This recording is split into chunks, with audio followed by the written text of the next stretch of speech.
तो दोस्तों आज मैं एक्सप्लेन करने वाला हूँ एक स्पेनिश हॉरर फिल्म को जो कि 2017 में रिलीज हुई थी और इस फिल्म को सबसे ज्यादा खतरनाक फिल्म बताया गया है। वेरोनिका फिल्म ट्रू स्टोरी पर बेस्ड है और वेरोनिका फिल्म के अंदर वेरोनिका के पिता की मौत किसी कारणवश हो जाती है और फिर वेरोनिका की माँ एक बार में लॉन्ग आवर्स तक काम करती है ताकि वो अपनी फैमिली को सपोर्ट कर सके और कुछ एक्स्ट्रा कैश कमा सके। लेकिन इस बीच कुछ चीजें गलत हो जाती हैं जो कि आपको आगे पता चलेगा। फिल्म की शुरुआत होती है फिल्म की एंडिंग को दिखाते हुए यानी कि 15 जून 1991 मेडियास रेजिडेंसी पर, जहां पर एक लड़की ने इमरजेंसी सर्विसेज को घबराते हुए कॉल किया है कि उसके भाई की जान खतरे में है और कोई उसको ले जाने के लिए आ रहा है और इतने में ही कॉल कट हो जाती है। बारिश का माहौल है और पुलिस भी वहां पर घर की तरफ बढ़ रही है। यहाँ पर डिटेक्टिव रोमेरो घर के अंदर एंट्री लेते हैं और ब्लड ट्रेल्स को फॉलो करके रूम के अंदर पहुंचते हैं जहां पर वो कुछ ऐसा देखते हैं जिससे उनके होश उड़ गए थे। ऐसा उनके एक्सप्रेशन से साफ साफ नजर आता है। यहाँ पर एक लड़की चिल्ला रही होती है और अचानक से 3 दिन पहले के सीन्स दिखाए जाते हैं जहाँ पर वेरोनिका हमको नींद से जागते हुए दिखाई देती है यानी कि 12 जून 1991। वेरोनिका एक 15 साल की लड़की है जिसके 3 और भाई बहन हैं जैसे कि आयरीन, लूसिया और सबसे छोटा भाई एंटोनिटो। वेरोनिका इतनी छोटी सी ही उम्र में इनकी माँ का रोल निभा रही होती है, जैसे इन सभी के लिए खाना बनाना, इनको तैयार करना और भी काफी कुछ। इनकी माँ का नाम होता है एना जो कि सारा दिन सोती रहती है क्योंकि वो रात भर एक बार में काम कर रही थी ताकि वो घर का खर्चा चला सके। अब यहाँ पर हमको यह नजर आता है कि वेरोनिका अपने डैड की मौत के बाद उभर नहीं पाई थी और ये सब रेस्पॉन्सिबिलिटी इसलिए ही उसके सर पर आ गई थी। वेरोनिका को हम उसके डैड की फोटोग्राफ को स्कूल में ले जाते हुए देखते हैं जिसका कारण वो एक स्कूल प्रोजेक्ट बताती है, लेकिन चीजें उससे कई ज्यादा गहरी और अलग थी। स्कूल में भी वेरोनिका हमको खोई खोई नजर आती है। अब एक क्लास को अटेंड करते हुए हमको दिखाई देता है कि वहां पर आज एक स्पेशल डे है और उसी के बारे में बात चल रही है। आज सोलर एक्लिप्स का दिन था जिसका सीधा मतलब ये था कि यहाँ पर प्लॉट हमको समझा दिया गया था कि आखिर मूवी के अंदर एक्चुअल में थीम क्या है। तो एंशिएंट टाइम्स में माना जाता था कि सोलर एक्लिप्स के दौरान डार्कनेस लाइट को ओवरकम कर लेती है और ये एक परफेक्ट टाइम होता है सैक्रिफाइस के लिए। अब पूरा का पूरा स्कूल टेरेस पर सोलर एक्लिप्स देखने जाता है, लेकिन वेरोनिका के साथ उसकी 2 दोस्त यानी कि डायना और रोजा नीचे बेसमेंट में जाती है वीजी बोर्ड रिचुअल परफॉर्म करने के लिए। इनका मेन पर्पस था डायना के मृत बॉयफ्रेंड की स्पिरिट से कांटेक्ट करना, लेकिन डायना उसके बॉयफ्रेंड से जुड़ी हुई कोई भी चीज लेकर नहीं आई थी, पर वेरोनिका अपने डैड की फोटो लेकर आई थी जिससे ये वीजी बोर्ड खेलते हैं। तीनों दोस्त एक ग्लास को प्लानचेट की तरह इस्तेमाल करके किसी स्पिरिट से कांटेक्ट करने की कोशिश करते हैं और मीनवाइल टेरेस पर सब सोलर एक्लिप्स को शुरू होते हुए देखते हैं, जिसका मतलब ये था कि डार्कनेस अब लाइट को टेक ओवर कर रही है। तीनों लड़कियों में से वेरोनिका को छोड़कर रोजा और डायना को ग्लास बहुत ज्यादा गर्म फील होता है। अब जैसे ही एक्लिप्स पूरी तरह सूरज को ढक देता है तभी वेरोनिका ने ग्लास के ऊपर ही उंगली रखी हुई थी जो कि सूरज के ऊपर आकर रुक जाता है और ग्लास टूट जाता है जिससे उसका खून सीधा सूरज पर गिरता है और पूरे बोर्ड पर आग लग जाती है। कैंडल्स बुझ जाती हैं और जब वो देखते हैं तो वीजी बोर्ड 2 हिस्सों में बांट दिया गया था, जैसे एक सूरज और दूसरा चांद। सूरज ब्लड से ढक गया था जिसका मतलब ये था कि ईविल यहीं पर रुक गया है और वो सक्सेसफुल रहा वेरोनिका को अपने काबू करने में। वेरोनिका अब अनरेस्पॉन्सिव हो जाती है और रोजा के कान में एक बात विस्पर करती है जो कि इतनी ज्यादा खतरनाक थी कि रोजा और डायना दोनों ही डर जाती हैं। अचानक से वेरोनिका बहुत तेज चिल्लाती है। उसका मुंह इतना ज्यादा वाइड ओपन था कि नॉर्मल लोगों के लिए ऐसा करना काफी मुश्किल था। इसका मतलब ये था कि ईविल वहीं पर रह चुका है, मीनिंग वेरोनिका से खुद को डार्कनेस ने अटैच कर लिया था। वहाँ बेसमेंट की सारी लाइट्स ब्लास्ट हो जाती हैं क्योंकि वो एक डेमोनिक आवाज में चिल्लाती है और वो फिर से पास आउट हो जाती है। इसके बाद वेरोनिका की आंख खुलती है स्कूल के नर्सिंग रूम में, जहाँ पर नर्स उसको यह बताती है कि शायद आयरन डेफिशिएंसी और स्ट्रेस के कारण से ऐसा हुआ है। अब स्कूल से बाहर निकलकर एक नन वेरोनिका को देखती है और यह नन जानती थी कि किसी डार्कनेस ने खुद को वेरोनिका से जोड़ लिया था, पर अब घर पहुंचकर वेरोनिका को धीरे धीरे एहसास होता है कि किसी ने उससे खुद को अटैच कर लिया है। जैसे जिस बैग में वीजी बोर्ड था उस बैग का खुद पे खुद ही अपनी जगह से हटकर कहीं और पर मिलना।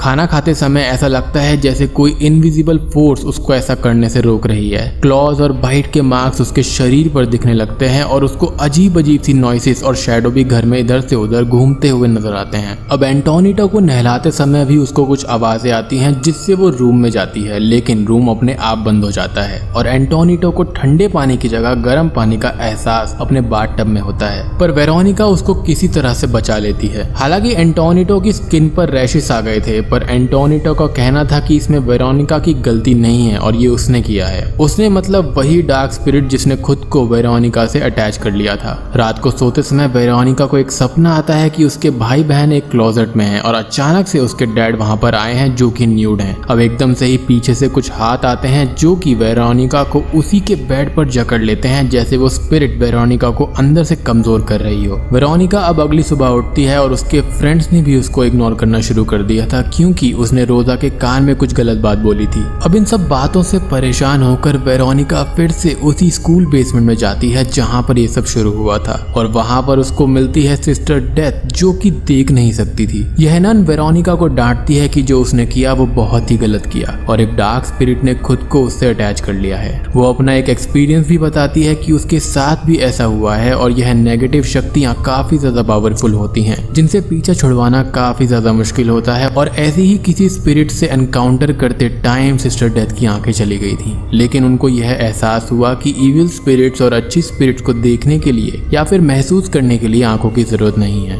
वेरोनिका के साथ में जुड़ी स्पिरिट को भी ये अलग करने की कोशिश करती है, लेकिन कुछ भी काम नहीं बनता। और तब सिस्टर डेथ ये कहती है कि जो उसने शुरू किया है वो उसको खत्म करना होगा, यानी कि वीजी बोर्ड में एक रूल होता है कि आप गुड बाय कहे बिना गेम को एंड नहीं कर सकते और इन्होंने तो बिना गुड बाय कहे ही गेम खेलना बंद कर दिया था। सिस्टर डेथ यही कहती है कि वेरोनिका को अपने भाई बहनों को बचाना होगा क्योंकि यह डार्कनेस एक लिविंग सोल चाहती है। घर पर आकर वेरोनिका प्रोटेक्टिव सिंबल्स को ड्रॉ करके हर रूम में लगा देती है ताकि उसके भाई बहनों को कुछ ना हो, लेकिन वो डीमन ऐसा परछाई आकर उन सभी सिंबल्स को जला देता है। लूसिया को वो स्पिरिट्स आकर मारने की कोशिश करती है और जब वेरोनिका जाकर उसको बचाने की कोशिश करती है तो लूसिया को लगता है कि वो वेरोनिका ही है जो उसको मारना चाहती है। अब वेरोनिका मेन डोर के सामने एक क्रॉस को लेकर खड़ी हो जाती है ये सोचकर कि वो इविल यहाँ पर आ गया है, लेकिन सरप्राइजिंगली वो उसकी खुद की ही माँ होती है। वो वेरोनिका को डांटती है कि वो बड़ी हो चुकी है और ये सब चीजें उसके भाई बहनों के लिए ठीक नहीं है। उसी रात वेरोनिका जब सोने जाती है तो उसको एक ड्रीम आता है कि उसके भाई बहन उसको काट रहे हैं और तभी उसका माँ का हाथ आता है और एक ईवल हैंड के रूप में वेरोनिका के प्राइवेट पार्ट को टच करता है जिससे वहां पर ब्लड आ जाता है। वेरोनिका सोकर उठती है और अब इसका मतलब ये था कि ईविल ने फोर्सफुली वेरोनिका का फर्स्ट पीरियड करवाया है।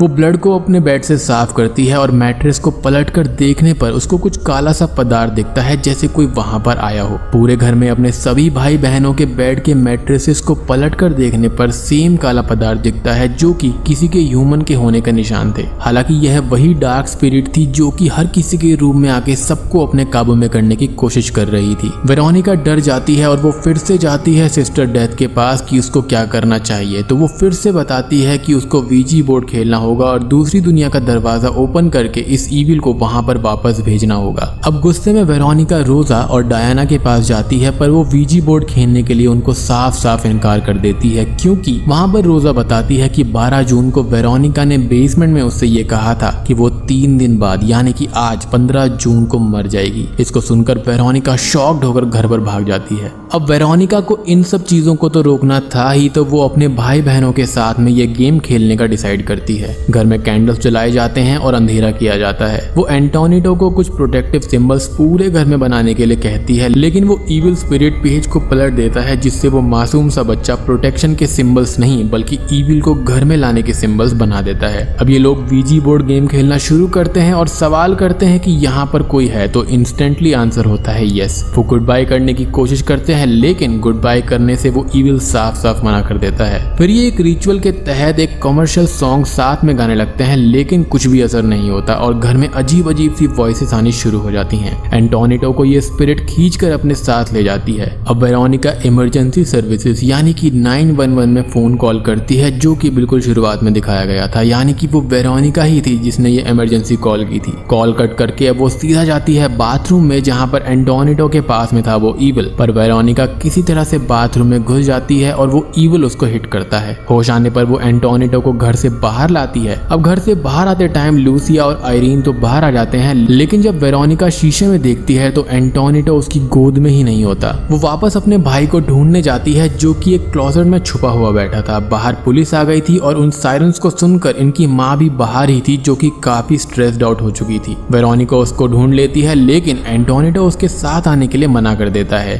और तब जाकर वेरोनिका को स्ट्राइक होता है कि वो शुरू में ही ईविल के काबू में आ चुकी थी और अभी तक जो कुछ भी घर में हो रहा था वो खुद ही कर रही थी। वेरोनिका अब खुद को एक टूटे हुए ग्लास की मदद से मारने की कोशिश करती है, पर वो ईविल उसको रोक लेता है और उसकी सोल को अच्छे से कैद कर लेता है। अब जब पुलिस अंदर आती है उन ब्लड ट्रेल्स को फॉलो करते हुए, यानी कि शुरुआत वाले सीन में, तो रोमेरो को वहां पर ये दिखता है कि वेरोनिका हवा में लटक रही है और बस फिर वो नीचे गिर जाती है। वेरोनिका को हॉस्पिटल ले जाया जाता है और एंटोनिएटा को बचा लिया जाता है। घर में वेरोनिका की फोटो जल जाती है और तभी डिटेक्टिव रोमेरो को कॉल आती है कि वेरोनिका इज डेड। अब ऑफिस में जाकर डिटेक्टिव रोमेरो स्ट्रगल करता है कि वो ऑफिशियल रिपोर्ट में लिखे तो क्या, पर वो फाइनली इस केस को एक अननेचुरल केस का किरदार देता है और बंद कर देता है। अंत में वेरोनिका की जली हुई फोटो फिर से रिवाइंड होती है और एक क्यूट स्माइलिंग वेरोनिका हम सभी को नजर आती है और मूवी वहीं पर खत्म हो जाती है। अब क्या वेरोनिका के मरने के बाद ये ईविल चला गया था? तो मुझे ऐसा नहीं लगता, क्योंकि दूसरी दुनिया का दरवाजा खुला ही नहीं, ना ही वेरोनिका ने गेम के रूल को फॉलो किया था। तो अब ये ईविल यहीं रुककर और सभी के लिए भी खतरा बन सकता है। खैर, उम्मीद करता हूँ कि आपको यह एक्सप्लेनेशन पसंद आया होगा। वीडियो पर लाइक, शेयर, कॉमेंट जरूर करना ताकि वीडियो ज्यादा से ज्यादा लोगों तक पहुँच पाएगा। यह फिल्म आज तक की सबसे डरावनी फिल्म बिल्कुल भी नहीं है और आप इसको आराम से देख सकते हैं बिना किसी दिक्कत के। हालांकि यह फिल्म वेल क्राफ्टेड है, जो कि वीजी बोर्ड के रूल्स को तोड़ने से रिलेटेड है। तो मैं आप सभी को मिलता हूँ एक और इंटरेस्टिंग वीडियो के साथ में।